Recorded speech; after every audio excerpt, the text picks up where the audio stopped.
Reposition. The universe has been telling me to change my ways, but I've been too steady and complacent. It's my fault. I deserve the robbery. It was a typical Friday and I had on my SpongeBob shirt, my awesome Casio watch, my neck beads, and my classic champion jacket. In my pocket, I had my keys and my mint cell phone. It was a signature great day. I went to a friend's place, which is like a 20 minutes walk, and we had a great time. At around 1 o'clock in the morning, I decided that I wanted to go home. I was tired, so I walked back home. I know it's irresponsible to walk home so late, especially in Alex, Gomorrah, but I've been doing this for years. Plus, I didn't think I would be robbed, hurt, or killed. You see, the most important thing is the walk. It is your posture, your steps. You have to project a confident aura and no one will fuck with you. Your shoulders must be broad and open. Make that alpha walk an inherent part of you. Look like you might do shit. That's what I learned and it has served me well thus far. Plus, I have inside knowledge. I chill with niggas who rob and steal at the corners. The insight I have gained is that niggas are hungry. I can relate.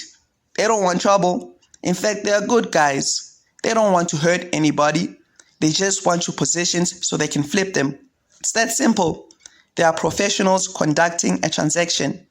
I can appreciate that. I understand. It is Darwin's survival of the fittest. They don't have much options. Go for the weakest prey. I made myself a target. No one is born with hate in their hearts. The truth is that we all need to do what we need to do so we can make it through. This is true for everyone in the world, and so everybody can relate. Besides, if you are dumb enough to walk alone in the AMs of the morning, you probably deserve it. You are passive and comfortable. You think life is a given. The universe needs to shake you up. That's what happened to me. For the record, I don't think I am passive and comfortable. I just feel like there's nothing I can't do. I live life with no fear. I feel that there's nothing I can't handle and I do what I want. Besides, niggas bleed just like you, so I'm not scared of anybody. If you are going to win, win because you had a better hand. They had a better hand. I was walking alone in the dark. The place was quiet as a graveyard. If you had dropped a pin, the sound would be audible. My strides were long and fast-paced. Then out of nowhere, 3 guys appeared in front of me. One guy approached me and cocked his gun. The sound was cold and metallic. Cling, cling. It was death appearing like a bad dream, and I was lucid. I stopped, but I was unfazed. I was trapped. I was under their control. I was calm. Everything was just surreal. I knew what they wanted. I understood their mentality. I decided to cooperate and give them what they wanted. It wasn't like I had a choice. The guy with the gun was like, "We got you now. You didn't think this day was coming, didn't you? Welcome to hell." But in Van Neck, another guy came up to me and started searching me to the third guy's demands. I was still cool, undeterred, not bothered. I accepted the situation for what it was. To be honest, I knew that this day had to come sometime. I was relaxed. They got nothing out of me in terms of emotions. I was blank as a canvas. They instructed me to keep walking forward while they searched me, and so I did for a while. They took my phone, my keys, and my watch, and so I stopped walking, as if to signal, "Enough, guys. You have everything. Now can I go back to my life?"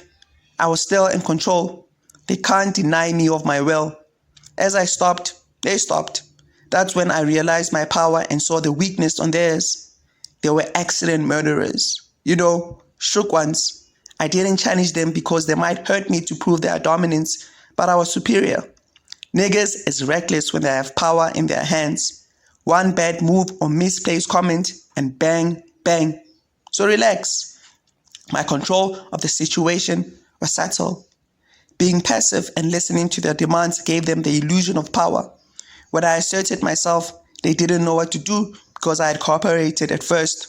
Plus, they already had my phone, watch, and keys, so it wasn't worth it. As I stopped walking and listening to their demands, the guy dictating the robbery said, "Take that champion jacket too." I was shattered. They took it off me, and all that mental superiority evaporated like steam. I felt helpless as a newborn baby. After they took my jacket, I just left because I still had my pride. I didn't let them dismiss me. I didn't give them that power. They never had that power. All they had was a tool that helped facilitate the reposition process more effectively. That's it. It was a professional encounter. They took my valuables. No one was hurt. The process was smooth and everybody was happy. I was happy too because I got to test myself in a high-pressure situation and it didn't get to me. It was like I was above the whole situation, like Jesus when he walked on water. It was a stress test and I passed with flying colors. I was patient with them. I read the situation, their body language, their mannerisms, and followed the cues. I learned that emotional intelligence is everything because we are emotional creatures. Moreover for them because their lives are dictated by their amygdala. Fear and survival makes up their reality. I learned that love triumphs fear. Have humility. Be soft. Yield. Be like water and move with the waves. Anything other than that is counterproductive. Be present to people's emotions and mannerisms so you at least have a chance to guide the ship. I don't blame them because they are my brothers and I love them. I understand. Life is difficult, and on that day I was the sucker who made the excursion worth it. Overall, it was a successful robbery, like the last scene of Pulp Fiction, and I'm Samuel L. Jackson. It helps being minimalistic because the things they took are not worth much in terms of monetary value, but sentimentally, they meant everything to be.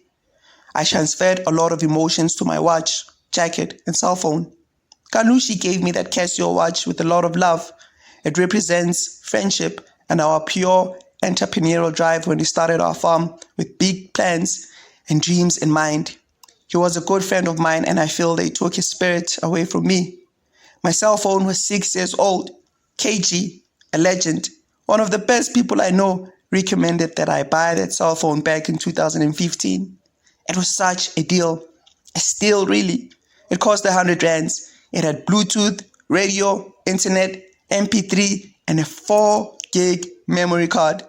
Back then, 4 gig memory card alone cost 80 rands. But for 100 rand, I got a phone with all these features and a memory card. It makes sense that KG was the one who spotted that deal because he's a legend. It feels like they took the wisdom of KG away from me. And my champion jacket was bought in the 1990s in London. It belonged to my father. It was vintage and so cool. I loved it. It was a favorite jacket. It somehow toppled my leather jacket. They took a gift that was hereditary, something with value and substance. I'm gutted, but that's life for you. And as you grow up, things get taken away from you. This fosters growth and the opportunity to evolve because change is the only permanent thing. I am grateful for the experience. I know it's all God's plan. This is to make me better. I am happy it happened because now I get to reflect and concoct a way forward. There's beauty in seeing life as a blessing, a gift.